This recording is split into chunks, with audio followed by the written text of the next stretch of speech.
Greetings, Guardians. My name is Byfear.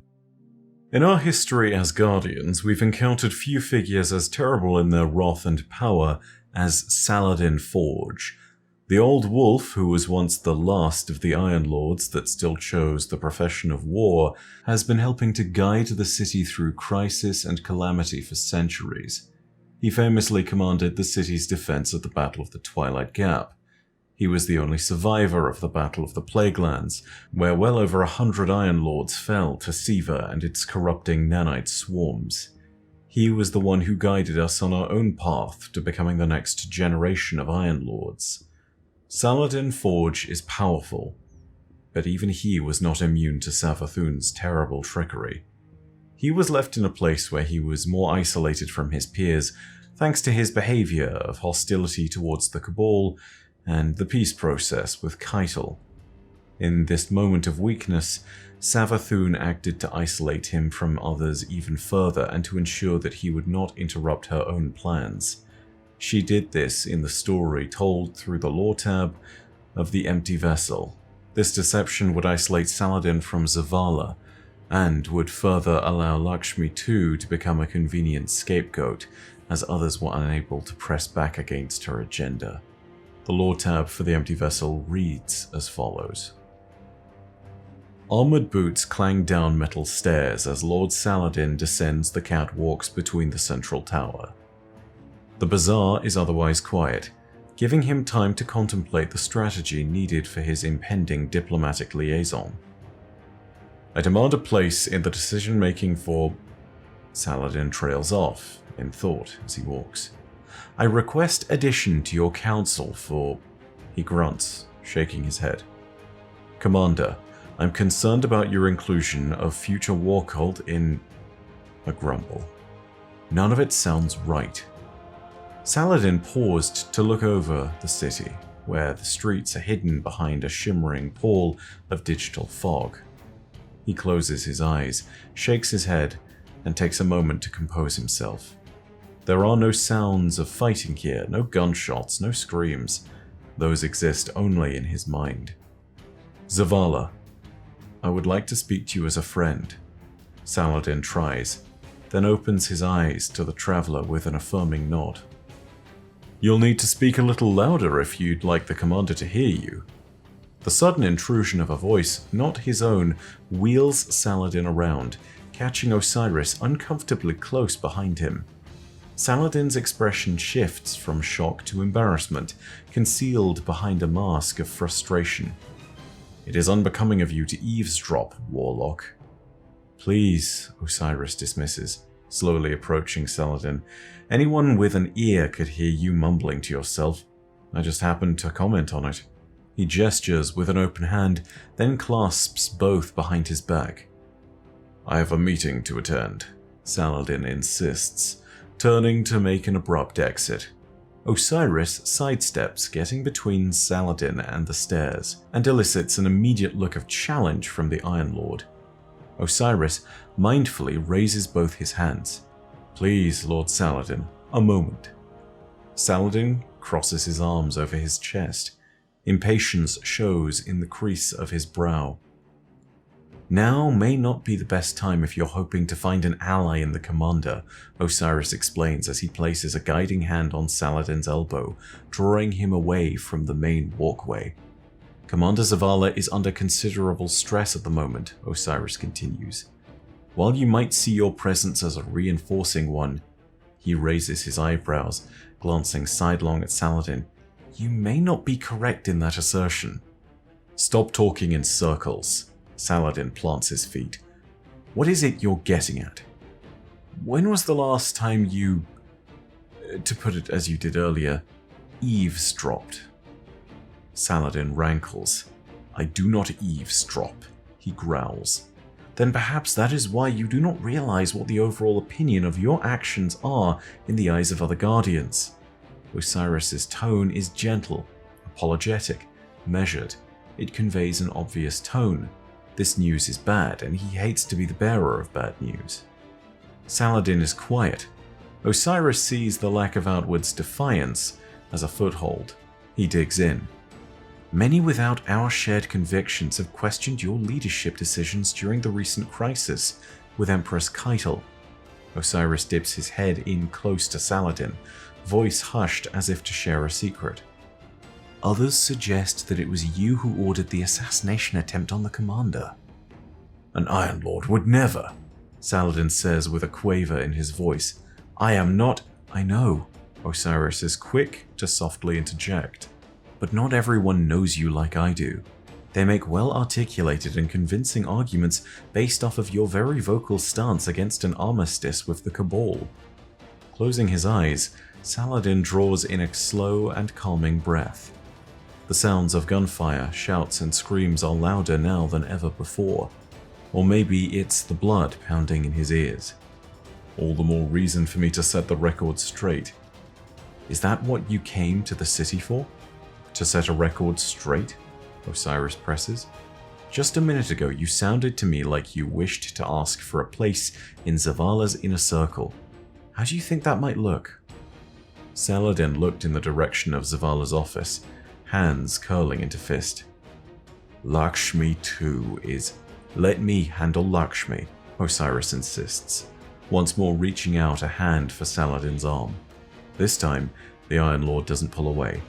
Fight the battles you know you can win, Lord Saladin. I know how to handle her. There may come a time when your strength will be needed again, but that time is not now. Saladin looks sharply to Osiris. A rebuttal forms behind his lips, but is never spoken aloud. He lets his head hang. Thank you, Osiris, Saladin says with a heavy heart, conviction flagging. You are a true friend. This moment was one that Saladin would remember. It was one that he would resent. When Savathun's deception was revealed to him, he undoubtedly had a moment of anger. But anger for Saladin Forge is a fantastic motivator. He undoubtedly reflected on what had happened and on his own failures, such as his failure to recognize the opportunity granted by the peace with the most martial-based power in the system. His resolve is reflected in the lore tabs of the Forge's Pledge and Peace Bond weapons. Forge's Pledge reads as follows. Iron Lord Saladin Forge is not a man to be fooled with. If you make a joke at his expense, you had best hope he laughs when he hears it. And he never laughs. Iron Lord Saladin Forge is not a man to be slighted. If you wound him, you had best hope he forgets you. And he never forgets. Iron Lord Saladin Forge is not a man to be lied to. If you mislead him, you had best hope he never finds out. And he always finds out.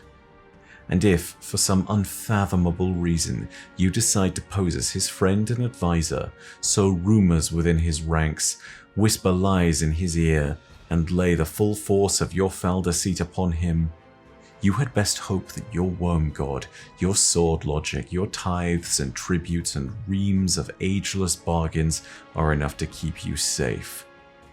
And you will never be safe from Iron Lord Saladin Forge. Savathun has invoked the wrath of the Iron Lord. Now the old wolf has sought to work with what allies he can to assist any who would oppose the Witch Queen. Now he is working to shape the forces of Sol into a mighty sword to smite her.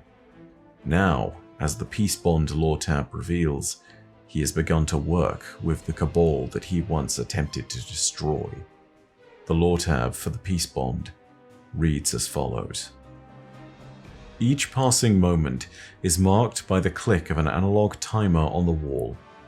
When the pressure gauge reaches 100%, the timer releases a final click, and the airlock doors grind open in the hangar bay. Lord Saladin tucks his helmet under his arm and marches inside. He is met by banners of blue and white ringing the walls, each bearing the crest of Keitel's empire, the Cabal Ascendancy.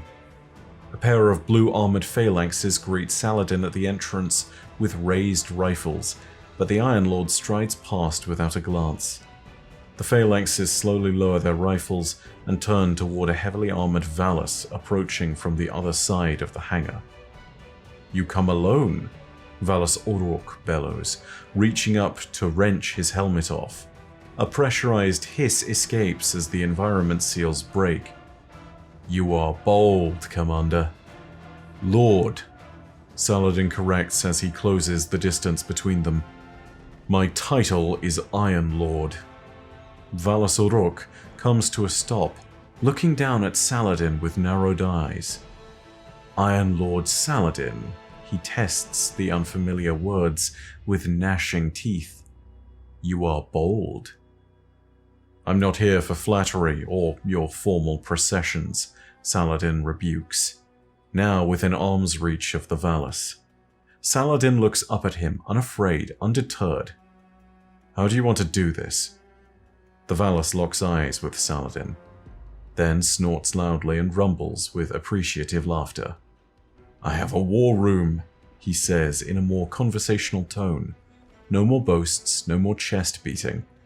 "We are tracking the movements of Hive ships in the vicinity of the Mars anomaly.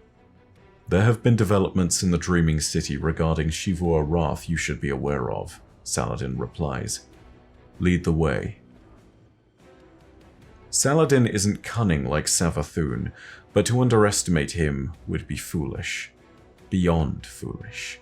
He has outlasted a great deal of the warmongers that have graced the system, and if Savathûn isn't careful, his axe will be the one to execute her, and relieve her head from her shoulders. What's more, I do believe that this turnaround from Saladin represents a monumentous moment of personal growth.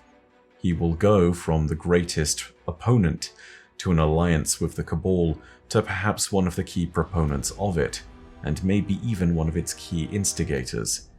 Information sharing like this brings everyone closer towards an alliance, and for Saladin to do this, a degree of trust must have been earned. Perhaps this is the start of the true alliance between humanity and the Cabal. Maybe it will begin here, in this war room, between Valas Orok and Saladin Forge, the last Iron Lord. And perhaps, of course, it is all being done for the simple purpose of killing a few Hive gods. But that's all from me for now. I hope you enjoyed the video, and if you did, go ahead and let me know down below in the comments section.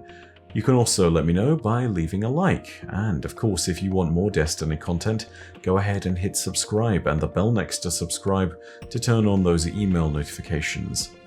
But as per usual, know that your viewership is quite enough for me, and that in the meantime, my name is Byf. Per audacia ad astra.